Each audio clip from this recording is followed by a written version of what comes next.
Hello दोस्तों, पिछली video में हम लोगों ने जलियांवाला बाग हत्याकांड के बारे में पढ़ा था। तो उसी के जांच के लिए अंग्रेजों के द्वारा हंटर कमेटी और भारतीय राष्ट्रीय कांग्रेस के द्वारा तहकीकात कमेटी का गठन किया जाएगा।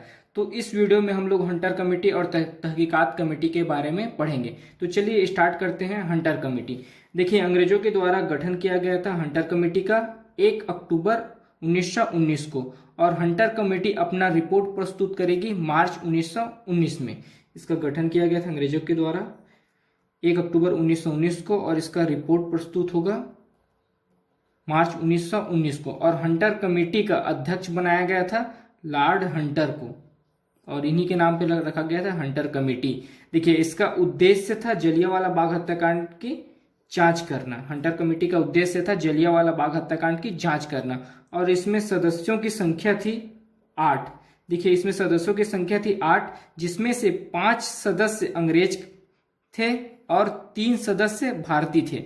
देखिए, इस हंटर कमेटी का जो भी निर्णय होगा वह अंग्रेजों के पक्ष में ही जाएगा, क्योंकि इसमें अंग्रेजों की संख्या ज्यादा थी। तो चलिए देखते हैं कौन अंग्रेज सदस्य थे। देखिए, इसमें अंग्रेज सदस्य शामिल थे लॉर्ड विलियम हंटर, जो कि अध्यक्ष थे।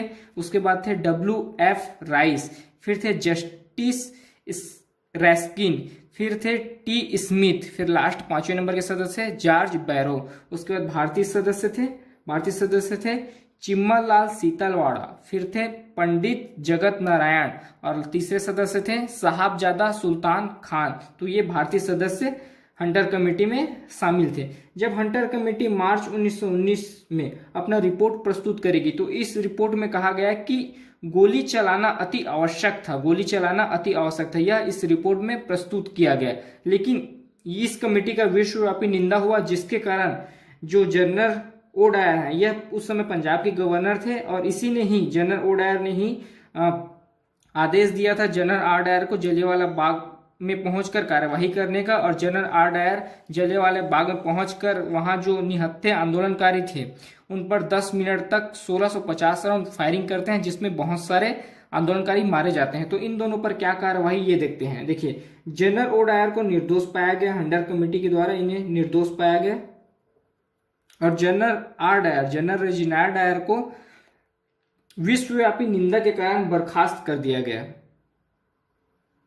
विश्वव्यापी निंदा हुआ इस जलियांवाला बाग हत्याकांड का, जिसके कारण भारतीयों के मुंह बंद करने के लिए और आंदोलन को दबाने के लिए जनरल आर डायर को बर्खास्त कर दिया गया। यह केवल दिखावे के लिए किया गया था जनरल आर डायर को बर्खास्त, क्योंकि लंदन में हाउस ऑफ कॉमन में जनरल आर डायर को ब्रिटिश साम्राज्य का शेर कहा गया। अगर इसको बर्खास्त ही करना था तो इस प्रकार की उपाधि इनको नहीं दिया जाता। इन्हें भारत से बर्खास्त कर दिया गया था जनरल आर डायर को, लेकिन लंदन में हाउस ऑफ कॉमन में जनरल आर डायर को कहा गया ब्रिटिश साम्राज्य का शेर, और इन्हें एक उपाधि से सम्मानित किया गया, मान की तलवार। इस उपाधि से इन्हें सम्मानित किया गया, और इनाम के रूप में इन्हें 2600 पाउंड धन राशि दिया गया। इनाम के रूप में जनरल रेजिनाल्ड डायर को 2600 पाउंड धन राशि दिया गया, और इन्हें मान की तलवार से सम्मानित किया गया, और ब्रिटिश साम्राज्य का शेर कहा गया। देखिए, इनको भारत से बर्खास्त करना केवल एक नाम मात्र का था। अगर जनरल रेजिनाल्ड डायर को वाकई बर्खास्त किया जाता तो ये सब उपाधि देने और पैसा देने का कोई अर्थ नहीं निकलता है। उसके बाद देखते हैं तहकीकात कमेटी, जो भारतीय राष्ट्रीय कांग्रेस के द्वारा बनाया गया था। देखिए, तहकीकात कमेटी का गठन किया गया था अक्टूबर 1919 को। इसका गठन किया गया था 2 अक्टूबर 1919 को, और इसके अध्यक्ष बनाए गए मदन मोहन मालवीय जी को इनका अध्यक्ष बनाया गया। इसका भी उद्देश्य था जलियांवाला बाग हत्याकांड जो हुआ था उसकी जांच करना, और इसके सदस्य थे मोतीलाल नेहरू, महात्मा गांधी, तैयब जी, पुपुल जयकर, देशबंधु चित्तरंजन दास, ये सब हंटर तहकीकात कमेटी के सदस्य थे। जब इसका रिपोर्ट आया, इस रिपोर्ट में घोर निंदा किया गया। जो इसके दोषी हैं उनके घोर निंदा की गई। उसके बाद दोषियों के खिलाफ कार्रवाई करने की मांग किया गया अंग्रेज सरकार से। जो इनमें दोषी पाए गए हैं उनके खिलाफ कार्रवाई करने की मांग किया गया। उसके बाद जो मृतक हैं, जो इस जलियांवाला बाग हत्याकांड में जो मरे हैं, उनके परिवार को आर्थिक सहायता देने की बात कही गई।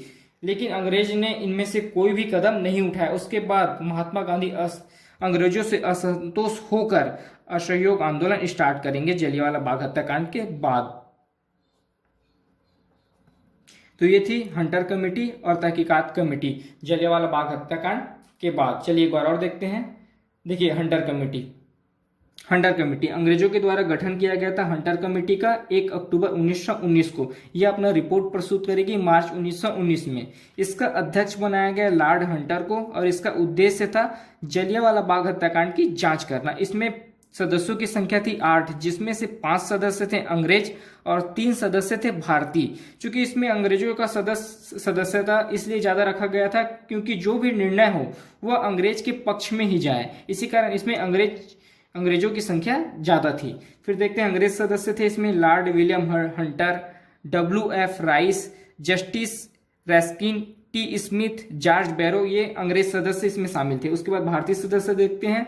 भारतीय सदस्य थे चिम्मल लाल सीतड़वाड़ा, पंडित जगत नारायण, साहबजादा सुल्तान खान, ये भारतीय सदस्य हंटर कमेटी में शामिल थे। उसके बाद देखते हैं जब हंटर कमेटी का रिपोर्ट प्रस्तुत किया गया मार्च 1919 में, तब इस रिपोर्ट में कहा गया कि गोली चलाना अति आवश्यक है। फिर देखते हैं देखिए जनरल ओ डायर के आदेश पर जनरल रेजिनाल्ड डायर ने जलियांवाला बाग में पहुंचकर 10 मिनट तक 1650 राउंड फायरिंग की थी। तो इन दोनों पर क्या कार्रवाई हुआ ये देखते हैं। देखिए जनरल ओ डायर को निर्दोष पाया गया और इनके पर कोई कार्रवाई नहीं किया गया, और जनरल रेजिनाल्ड डायर को विश्वव्यापी निंदा के कारण इसका विरोध हुआ सभी जगहों पर, जिसके कारण जनरल रेजिनाल्ड डायर को भारत से बर्खास्त कर दिया गया। लेकिन हाउस ऑफ कॉमन लंदन में इन्हें ब्रिटिश साम्राज्य का शेर कहा गया और मान की तलवार की उपाधि से इन्हें सम्मानित किया गया और इन्हें इनाम के रूप में 2600 पाउंड धनराशि दिया गया। उसके बाद देखते हैं भारतीय राष्ट्रीय कांग्रेस के द्वारा जो तहकीकात कमेटी बनाया गया था उसमें क्या हुआ। देखिए इनका गठन हुआ था 2 अक्टूबर 1919 को और इसका अध्यक्ष बनाया गया था मदन मोहन मालवीय जी को, और इसमें सदस्य थे मोतीलाल नेहरू, महात्मा गांधी, तैयब जी, पुपुल जयकर, देशबंधु चित्ररंजन दास, ये सब इनके सदस्य थे। फिर इसके जब रिपोर्ट आया इसमें घोर निंदा किया गया, जो इसके अपराधी हैं जनरल ओडायर और जनरल रेजिनाल्ड, इनकी घोर निंदा किया गया। फिर दोषियों के खिलाफ कार्रवाई करने की मांग की गई। अंग्रेज सरकार से दोषियों के खिलाफ कार्रवाई करने की मांग किया गया। उसके बाद जो मृतक हैं जो जलियांवाला बाग हत्याकांड में मर गए थे उनके परिवार को आर्थिक सहायता देने की मांग की गई, लेकिन अंग्रेज सरकार ने इनकी कोई सुनवाई नहीं की, जिसके कारण महात्मा गांधी अंग्रेज सरकार से असंतोष होकर असहयोग आंदोलन स्टार्ट करते हैं। तो ये थी हंटर कमेटी और तहकीकात कमेटी की रिपोर्ट। अगर अभी तक आपने हमारे चैनल को सब्सक्राइब नहीं किया है तो प्लीज़ सब्सक्राइब कर लें और वीडियो को लाइक शेयर जरूर करें। इसके बाद हम लोग असहयोग आंदोलन के बारे में पढ़ेंगे। धन्यवाद।